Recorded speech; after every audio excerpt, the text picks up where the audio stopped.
Thank you very much. You said you're leaving straight to Berlin after this discussion.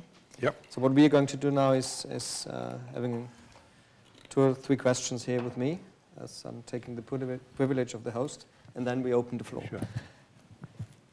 Let's assume you arrive in Berlin, Ms. Merkel is going to meet you, and she says, Paul, great to see you again. Takes you aside and says, tell me, what should I do now? What would you answer?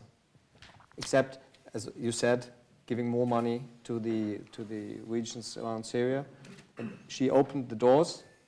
There are people coming, less than before, but what should she do now? How should she change the strategy? Well, of course, in Germany, I'm not dealing with refugee issues. I'm dealing with Africa, basically, which of course is the growing phenomenon. The link to the migration is that the flow was quite a big flow now across from Libya to Italy. Is basically Africans fleeing hopelessness. They're not refugees. They're fleeing hopelessness, and so the challenge is to bring credible hope of better economic prospects to Africa. Europe does not run Africa. Africa runs Africa, and so. And it's not a matter of us telling African governments what to do. It's a matter of us trying to create opportunities that African governments can themselves take. And the core of that is bringing business into Africa, because Europe is overly focused on a sort of social agenda. This is the sort of put a smile on a child's face stuff, which is very photogenic, but doesn't really do the hard stuff, which is bring job opportunities to young African workers. And doing that is partly it's about infrastructure, and partly it's about bringing in modern firms. Modern firms, Africa is desperately short of modern firms. And why that matters is that modern firms daily perform what I think of as a miracle of productivity. They turn very ordinary people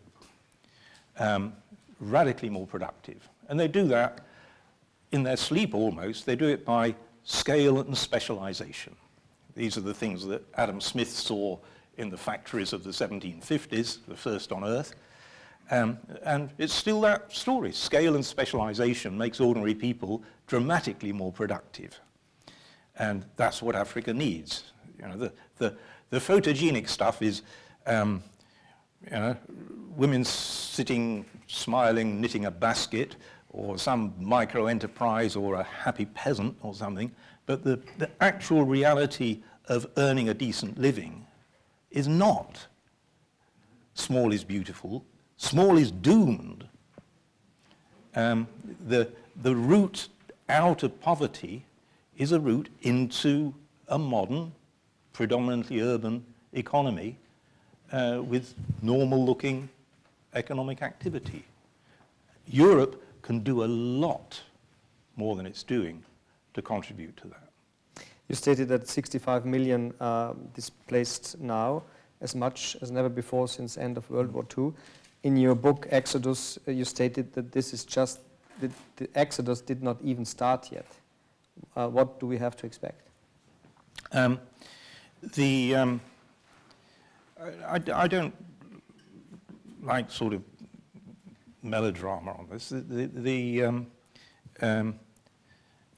It is clear that many small, poor countries in the world haven't been providing adequate opportunity to their young people, and their young people are well aware that there are opportunities elsewhere. Once an economy really starts growing and generating job opportunities, most people don't want to emigrate. home is home. So, you know, Chinese come to the Western education, most of them go back because China is offering, Chinese believe, we're the future, you know. Why stay in Europe stagnant when I could go to China and China's the future? So you don't have to bring countries fully up to sort of Western levels of living standards in order to greatly reduce migration pressure. But you do have to bring credible hope that the future will be a lot better. And that's what's just, at the moment, not happening. I mean, I hesitate to say this, but in 2016, the per capita GDP growth rate in Africa is minus 1.6%. So it's a vital matter to get that reversed quickly, right? Get back to growth. But that assumes that hundreds of millions of Africans are on the run then, or what is the exodus you're talking about? I mean, the survey evidence around the world, for what it's worth, obviously we don't trust surveys very much after what's happened, but the survey evidence, for what it's worth, says about 40% of people in poor countries would rather live in rich ones if they could. There's no mystery to that. I mean, it just shows that people are not crazy. And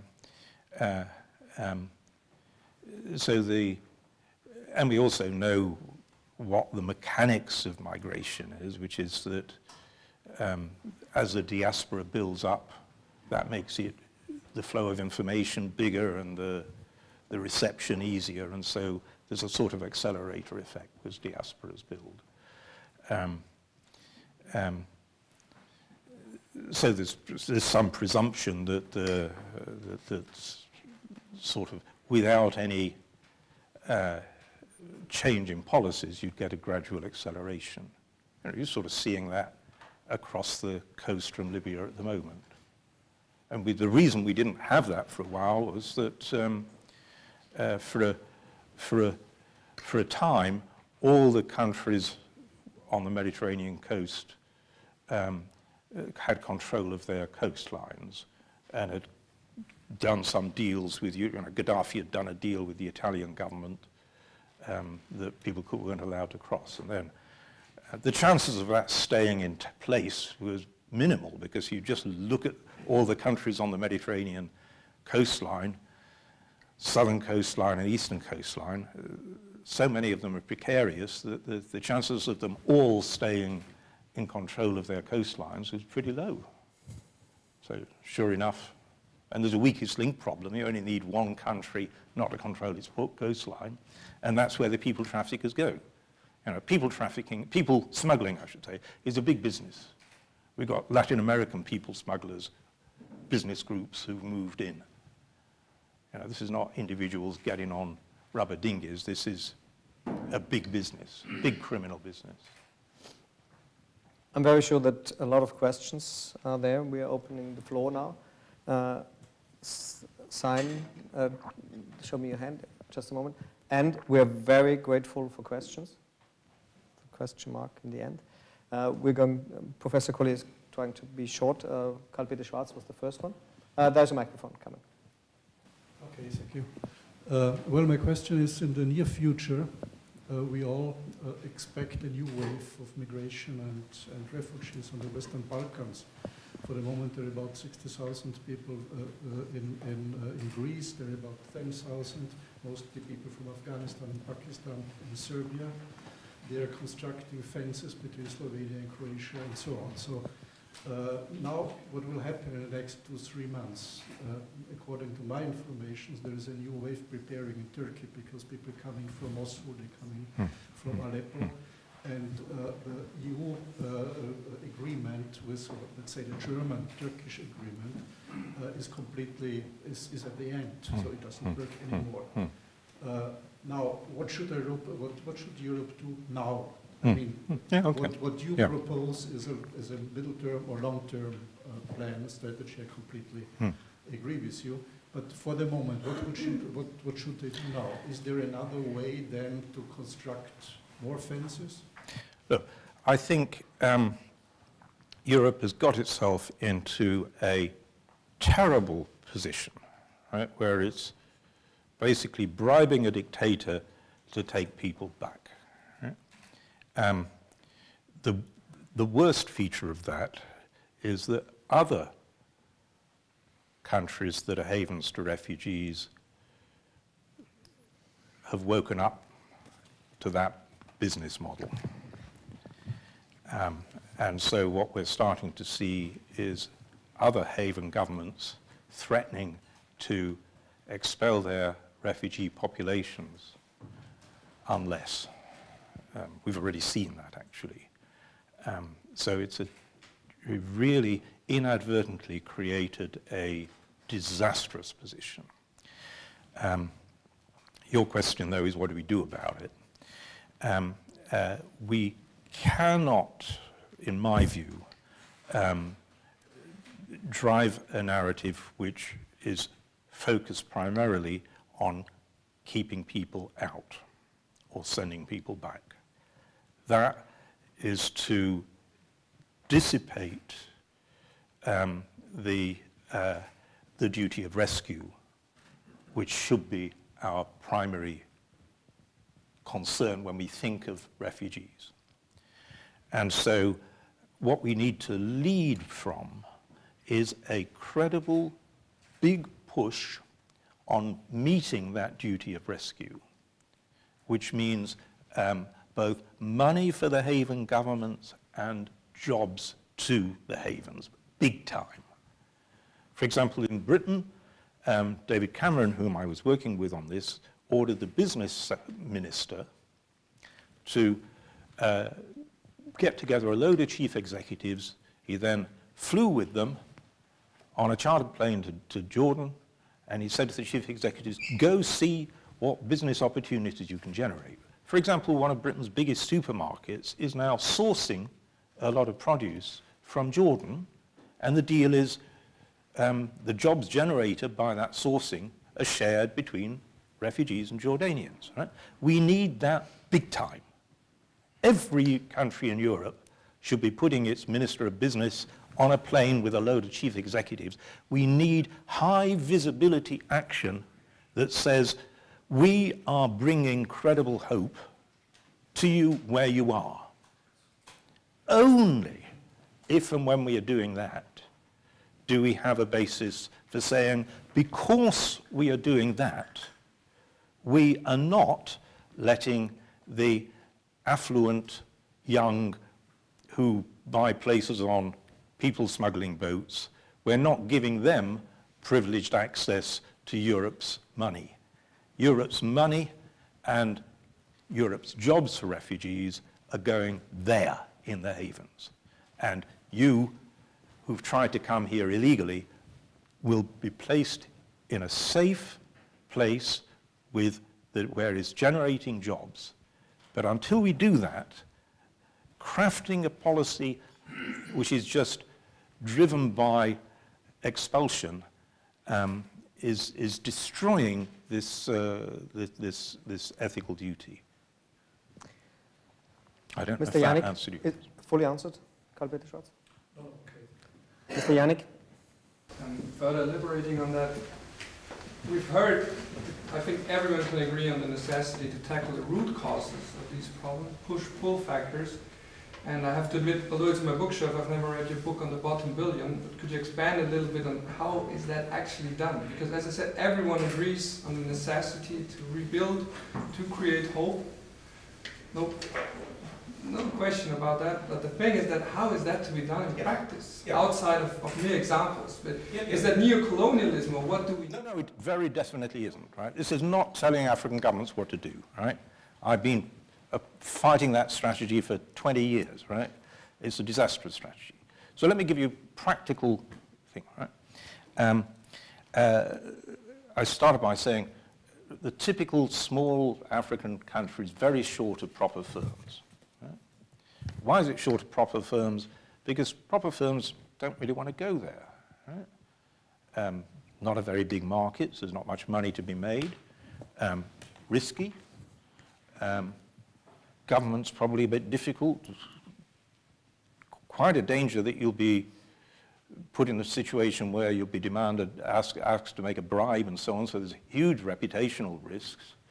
And so you don't go there. It's particularly important in the smaller countries where, this is a bit of economics, but the first, very often, if a firm goes, a proper modern firm goes, it will be the first firm in that particular activity. It will be a pioneer. Yeah? Now, pioneer firms are very valuable for a society because if the thing succeeds, that generates knowledge. This is a success. Other firms come and imitate it. But that's very bad news for the pioneer firm. It's good news for the economy, bad news for the pioneer firm. Right? What I've described is what economists call an externality. All societies, pioneer firms generate externalities. That's why around the high-income world, we subsidize pioneer firms. In Europe, it's about technology. In America, it's about technology. America massively subsidizes pioneer technology firms. Right? It's called the defense budget. Right? But the poorest countries, a much higher proportion of investment is pioneer investment than in the rich countries. And so the need for subsidies for pioneer firms is much bigger. But there is no provision for it. Western aid has just gone, as I say, to put a smile on a child's face. Chinese aid is building the infrastructure, which is useful but not that. And so there are just not enough pioneer firms. We've got the architecture which could provide it. It's all the development agencies around, Austria's got one, Britain's got one, it's called CDC. The World Bank's got one, it's called IFC. The public sector agencies which work with firms to try and get them to go to these difficult environments where they'd be valuable. But to date, there's been no mechanism for putting public money there. And so the public benefit that these pioneer firms do is unrewarded. At last, the world is waking up to that problem. Next month, all being well, the first money ever for the World Bank will be approved that the World Bank is allowed to use to support IFC, so that IFC can actually pay for the public interest of getting reputable companies to go to difficult places. If reputable companies don't go to difficult places, they will stay poor. And so that's a very practical thing. We could massively scale up the money that is used to pay for the public interest of getting proper firms to go to the places where they needed, but very sensibly don't want to go to. Right? We take two questions now, because we are running out a bit of time. Yeah, Mrs. Keglevich. A short question. In Africa, there is even the problem if you go there to develop a market, there's a high corruption. Do you have any recommendation what would be the, let me say, 5 countries where you would say today you can go there because you can't go everywhere because it's even a financing question if you get any money out of there? Yeah, I mean, you can go to a lot of places, and let me give you a practical example. Myself, as an individual, you know, I'm not rich, but I'm a professor, so I've got income and some savings. So I put my savings into a little startup company that's operating in Sierra Leone. And what we're doing is we're milling rice. We've set up a rice mill. And that's very valuable for Sierra Leone. Sierra Leone imports virtually all its rice, which is crazy. It's one of the most fertile countries in the world. But peasant farmers could grow rice very easily, but then they can't mill it. Milling requires a sort of factory. which is way too expensive for a peasant household. So we're milling the rice that peasants grow around the mill. And then it's not just a matter of milling it. What do you do with it when you milled it? Well, you have to package it, and you have to brand it. And then you have to sell it. So we've got a chain of kiosks, and we've got a brand, and we're building that up, right? Are we making money? No. We hope it'll, you know, we are already the biggest rice miller in Sierra Leone, which I tell you isn't saying very much, right? This is a shoestring operation by people with about as much money as I've got, pooling our money, right? Anybody here want to put some money into Sierra Leone, come and talk to me immediately, right? We are short of money, right? Every euro we get, we can buy rice and mill it, and we've literally no working capital, right? IFC, to its great credit, is now assessing us and probably will come in to support us. You know, rather late in the game. I was on the board of directors where we had to decide when the Ebola struck, do we pull our key people out? And half the directors said, yeah, we pull them out. Half said no. I had the casting vote, right? Not comfortable, right? Not a comfort, you know, this is real. There's a life on the, I voted, get our key guys to stay. Fortunately, he didn't get sick, he didn't die. Because he stayed, we kept running. Now we're able to scale up. Everybody else left. Right? So these situations are not easy, but practical businesses like that can function, and if they don't, these places will never get out of their situation. The young man behind that, and you, so we have 4 questions, now we take 2 and 2, okay? Is there any possibility to clamp down on human trafficking? Or because there are some indications that Egyptian state security service is involved and stuff like this. So do you think there will be supply as long as demand, or is there any possibility to prevent it? First question, second question. You're waiting for a long time. With micro or without? You can wait for the micro, which would be... I wait for the micro thank because you. it's helpful for the others. Mr. Collier, I think that the situation is more complicated as you described it, as well from the moral side as from the economic side. The moral side, when you take your child example, you have a moral obligation, even a legal obligation, to save the child. But you're not obliged, even if you're in your Sunday custom, but you are not obliged to educate the child sure. and bring it up. Yeah. And with regard to the refugees and the migrants, you said refugees are based, or their basic motive is fear. It is fear, but it is also naturally hope. And with the migrants, if you don't have a chance to get a job in your country, you have a lot of fear to survive. So you have fear and hope at the same time. So if it would be as simple as you said, you distinguish on the left side the fear, on the right side the hope, it would be easy. Question? The same, yeah. That's my question or remark, as you like. It was a remark. It's too simple. It's a lot too simple with regard to the moral side. Also with regard to the economic side. You say you place some businessman in a plane, go there with money, and you create jobs. If this would be the case, there would be no unemployment in Europe. You send there some businessman with a attaché case full of money, then they create jobs and unemployment is gone. And the same is true, anyhow, we are living in a market economy. We would wait for the question, please, because there are some other people. The question is, it is a lot too simple. Yes, it we is understood even that. simplistic. Okay, not too simple. Thank you. Then we take you and then Mr. Kinski. Professor. Wait for the microphone, please.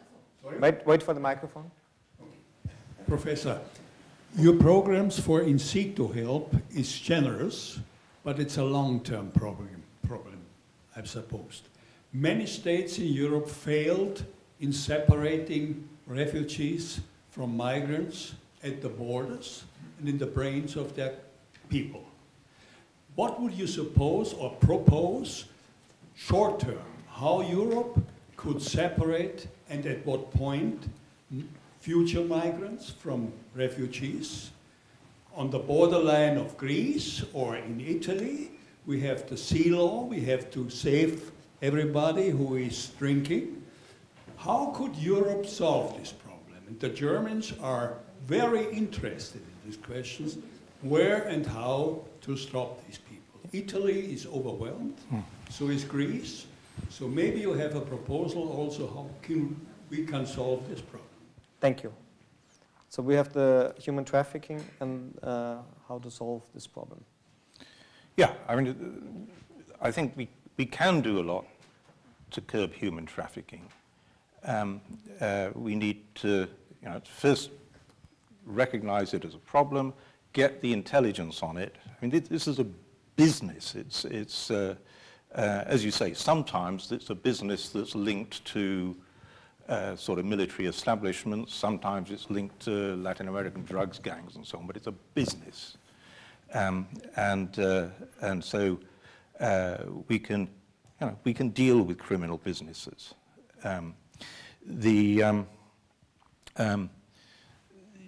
Your question is, forgive me, but it's sort of it's continuing Europe's tradition of reacting with a horizon of about 2 months.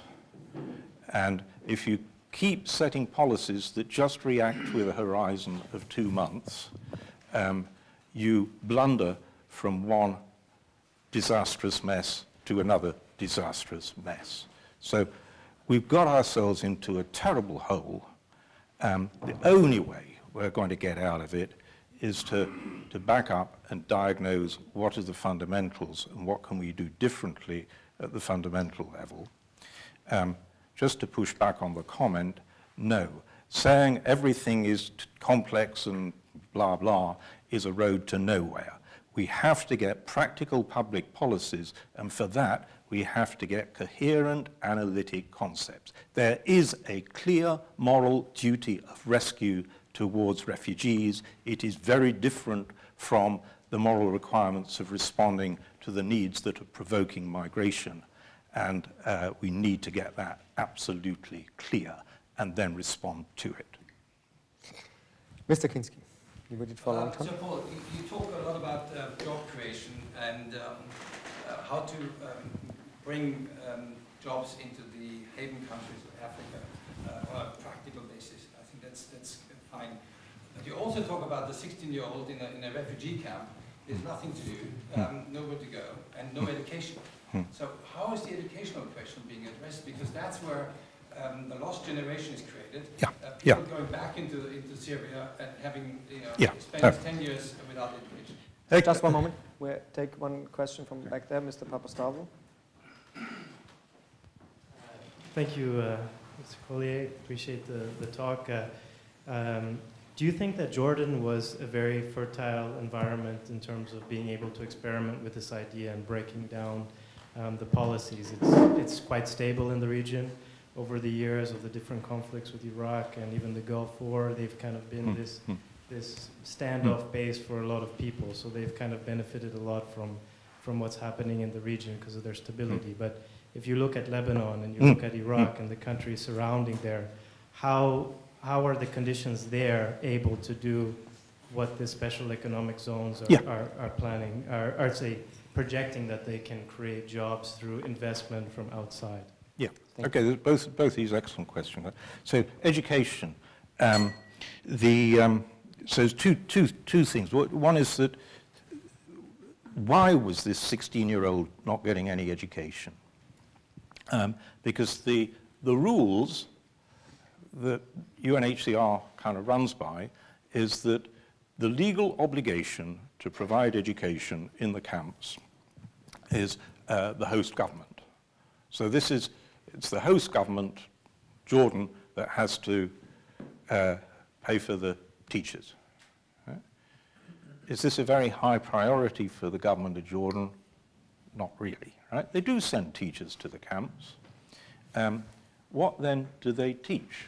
Well, they teach the Jordanian education curriculum. What are the children in the camps used to? The Syrian curriculum. What do their parents want? The Syrian curriculum. And so there's an immediate problem there that there aren't very many Jordanian teachers and they're teaching the wrong thing. Meanwhile, I posed the very obvious question, there are 90,000 people in this camp. Are any of them teachers? Yes, there are 200 Syrian teachers in the camp. Why don't you employ some of the Syrian teachers to teach some of the Syrian children? That's against the rules, so we can't do it. There's no budget for it. We're not allowed to do it. It's the government of Jordan's responsibility, right? So that is just a straight policy-imposed failure. On the side, Syrian parents are actually trying to find the money to gang up and pay for some Syrian teachers to teach informally, you know. But this shouldn't be done on the side. This should be the core strategy, obviously, you know.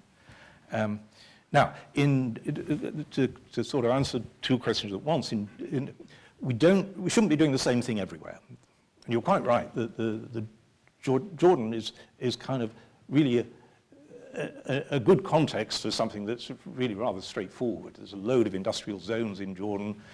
Germany, for example, has been offshoring stuff to Turkish industrial zones big time for years. If you can do it in Jordan, in Turkey, you can do it in Jordan. It's not, you know, it's not difficult. There's a nowhere Turkish town, not even on the coast, which is responsible for over half the world's synthetic carpet production. 10 years ago, it didn't exist as an industry. And so modern globalization enables you to really scale up these activities if you put your mind to it. But in Lebanon, the World Bank at the same time also did a loan for Lebanon, but it wasn't for industrial zones. Lebanon doesn't have them. It was for education. And so it was to pay for double shifting in Lebanese schools that would then get Lebanese children back into education. So that's a very sensible thing to do. It's astounding that it hadn't been done. How to generate economic opportunities in Lebanon, it is pretty feasible, but it requires a different strategy. Always with these things, you've got to fit the strategy to the context. So you can't have this is the global strategy, we do zones. You have to start from the basic idea that the priority is to re-establish autonomy with refugees through some capacity to earn a living, and then think, how's that best done in this context? And in Lebanon, what Lebanon has, and has had for the past 3,000 years, is an absolutely formidable entrepreneurial talents. It is one of the most entrepreneurial societies on earth. Right? And so Lebanese entrepreneurs, you don't need to import entrepreneurship into Lebanon. It's one of the world's great exporters of entrepreneurship. What you need to import is the financial incentives for Lebanese entrepreneurs to employ Syrian refugees. And that's entirely feasible, but as you imply, it's a different strategy. Yeah, we could go on for hours, I would think, but I would not like to send you home hungry and thirsty, not due to the airport. Our time is up. We've learned a lot, especially there is a clear distinction between migrants and refugees. Unfortunately, we didn't have a lot of politicians here, but some members of cabinets who can tell their bosses, and we have to change strategy and putting the money to the havens and not so much be focused on our situation here. We thank you very much for being our guest. Have a safe trip to Berlin and good talks there. Perhaps you can have something to drink. There's 15 minutes left. And you're also invited to some drinks and some quick snacks. Thank you very much.